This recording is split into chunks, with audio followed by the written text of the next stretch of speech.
foremost dangerous and notorious Italian gang leader, Vince Focarelli, who has survived 6 attempts on his life, including one in which his son was killed, has changed his life, changed his name to Abdul Salam, embraced Islam, and became a Muslim.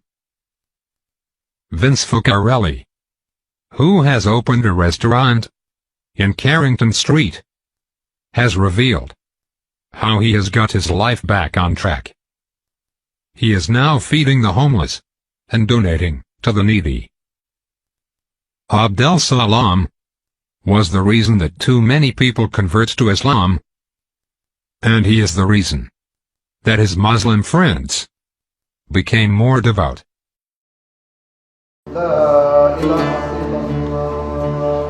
So has his Islamic faith. On Tuesday nights he feeds the homeless from the rear of the cafe that serves up all types of cuisine, from traditional Arabic to Italian and vegan. We cook pasta, we make soup, we give bottled water, blankets, socks, things like that. We make a package. We probably can't cater for the 6,000 homeless that there is in South Australia, Adelaide, but we do the best we can every week to provide a service for them. He also uses his notorious past to help guide troubled youth here and interstate with a simple message. It's an evil way to live, and with evil comes evil, you know. And with evil and stuff like that, Frank, a lot of people suffer, not just yourself. It's like a domino effect, you know. You have your wife, your kids, your mother, your father, you know, your friends. It's not just you, you know, and that's where the selfishness comes in. And he counsels those behind bars who, like him, took the wrong road, like Dan. There's a mate of mine, I'm very proud of him. His name is Dan. He took the name of Yusuf. I want to send Ramadan Karim to him and let him know that all the brothers out here, I've been hearing about him. They're very proud of him for his change. What advice would you have for any young person out there today that may be taking the wrong fork in the road? It's not worth it. There's no light at the end of the tunnel, Frank. There's no pot of gold at the end of the rainbow. That's just, in my eyes, is a myth. The days of guns, fast bikes, flashy clothes that marked the bloody life of gangster and bikie Vince Focarelli are, according to him, gone. Yes, even his name. What is it today? Imran Abdul Salam, which Abdul Salam means the slave servant of peace of Allah. La ilaha illallah. Although raised a Catholic in a traditional Italian migrant family, he's been a Muslim for 15 years, but admits losing his way from the righteous path he now strictly follows. I chose that life the way it was meant to be lived, you know. I didn't make any excuses. I did what I did. He hopped out of the back seat and then fired a number of shots into the car. Giovanni in the passenger seat was killed.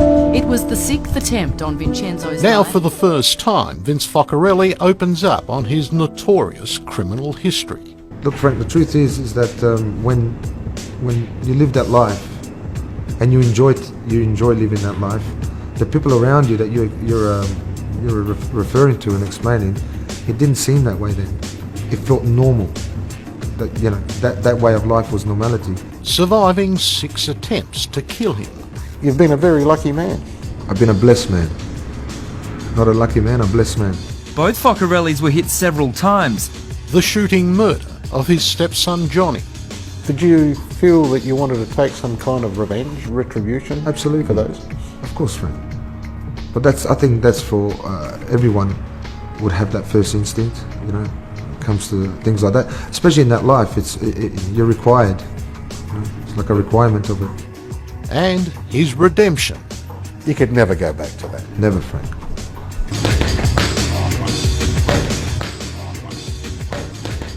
And says a combination of his Italian background and the Hollywood gangster mythology saw him take the wrong road.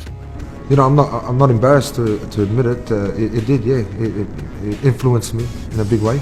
It led him to motorcycle gangs like the Hells Angels, the Comancheros, and then his own New Boys gang, setting up office in a tattoo parlour where violent rivalries often spilled into Hindley Street. Do you think at the time perhaps it was a rather selfish road to lead? Without a doubt. Anyone that lives that life, I mean, it's up to between them and Allah to change, but that's not a life to live. You wouldn't, I was educating and pretty much promoting that sort of lifestyle, recruiting, and I feel very silly, very ashamed. I have, to a degree, I don't think much of it because that was my journey. He won't talk about the gangs in any detail, nor why they wanted him dead. 2 Hells Angels associates blew themselves up trying to deliver a bomb to his home. Were you living in fear yourself after all that? Look, Frank, like I said, the best way I can answer that fear factor wasn't as great as it should have been, because then, maybe the decisions would have been made a lot simpler. I was concerned about my family, and I had no time to be concerned about myself. I chose that life, like I said, and whatever came at me, I took it on the chin for myself, but the concern was for the family. But his family did become targets. Police say the video leaves no doubt that Focarelli knows who killed his son. He is not cooperating whatsoever. While sitting in a car, Vince and his stepson Johnny were hit by a hail of bullets. Very sad, and very concerning that he wouldn't die, that I'll make it to the hospital. Were you telling him that while you were in the car? Was he conscious or? I was telling myself that it was okay, that he's just unconscious and everything will be okay. And I was talking to him, obviously, and I didn't want to believe that was it. Johnny was dead by the time the ambulance reached them. Vince was badly wounded. Was that the sort of turning point in your life, you think? No. It wasn't? I have to answer you honestly, Frank. I was very angry and, and frustrated at the situation. Did you have feelings of revenge? Yes. Absolutely. On his release from hospital, Vince was arrested. He wound up in solitary confinement in Yatla's G Division. It was to be his road to Damascus moment.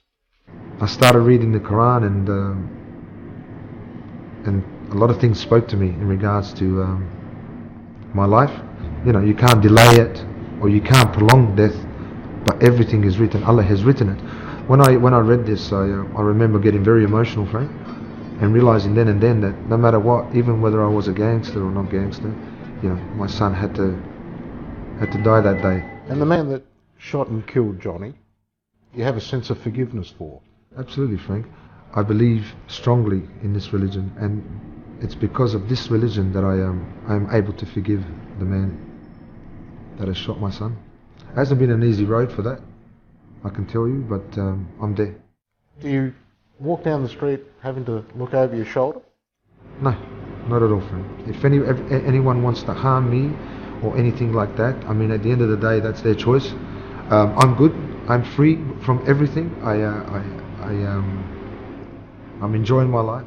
I don't feel scared, and that's not being arrogant. I'm strong with my faith, and I fear Allah. The ongoing legacy of Vince Focarelli's story shows the power of Islam that managed to change him from being a gang leader to an excellent example of a truthful, generous, and an honest man. May God protect him, guide him, and strengthen his faith. Allah is more exalted than heaven and earth. His pleasure more important than the greatest of rewards. Allah is greater than any praise we make of men. So in word and deed and prayer we say, Allahu Akbar, Allahu Allah, Allahu.